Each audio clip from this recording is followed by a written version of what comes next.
Salut les amis, c'est Joel, j'espère que vous allez bien. Pour ceux qui ne savent pas, Google a sorti dernièrement sa première version bêta de son nouveau système d'exploitation pour mobile, Android N. Alors l'année dernière c'était Android M pour Android Marshmallow. Alors N, est-ce que ça sera Nutella ?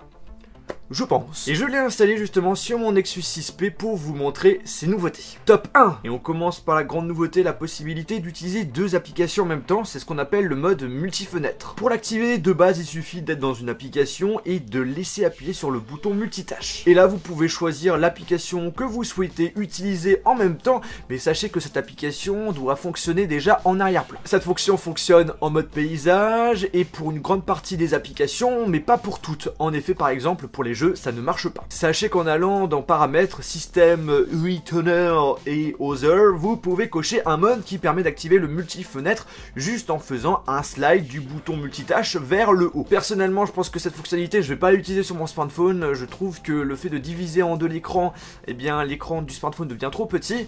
Mais par contre, pour une tablette, pourquoi pas. Top 2. Vous pouvez retourner rapidement dans l'application que vous venez de quitter juste en appuyant 2 fois sur le bouton multitâche. Ça par contre je vais l'utiliser. Top 3. Les raccourcis de réglage ont eu le droit à une belle petite mise à jour. Avant, lorsqu'on affichait la partie dédiée aux notifications, on n'avait que l'heure et nos notifications. Cette fois-ci on a l'heure, nos notifications, mais également quelques raccourcis rapides. On peut activer, désactiver rapidement le wifi, le réseau, le mode avion, etc. etc. Bien entendu, comme avant, vous pouvez afficher plus de raccourcis de réglage juste en faisant un slide du haut vers le bas. Top 4. La partie notification a également bien changé. Tout d'abord, on peut afficher plus de détails sur nos notifications sans forcément rentrer dans l'application. Dans chaque application, en laissant appuyer dessus, vous pouvez choisir de bloquer toutes les notifications de l'application ou de les mettre en silence tout en acceptant de les afficher. Mais ce n'est pas tout, puisque pour la plupart des notifications de messagerie, lorsqu'on vous envoie un message, vous avez la possibilité de répondre au destinataire directement avec la notification. Donc on n'est pas obligé d'ouvrir l'application pour pouvoir répondre à notre message. Top 5. Alors est-ce que cette nouveauté sera disponible pour la version finale Android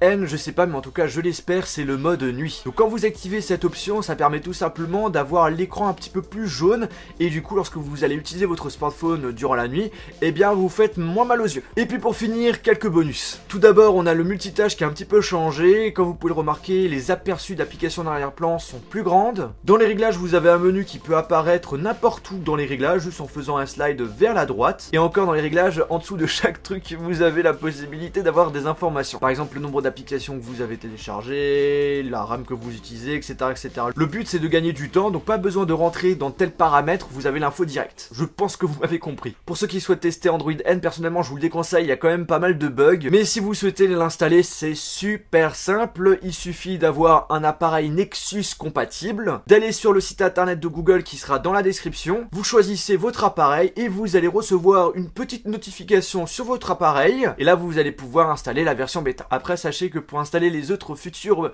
mises à jour de version bêta, et bien tout se fera automatiquement sur le smartphone. Et bien les amis, j'espère que cette vidéo vous a plu. Si c'est le cas, n'oubliez pas de mettre un pouce bleu, n'hésitez pas à me dire via les commentaires de cette vidéo quelle est la nouveauté de ce Android N qui vous a le plus plu. Sur ce, on se retrouve dans une prochaine vidéo. Salut!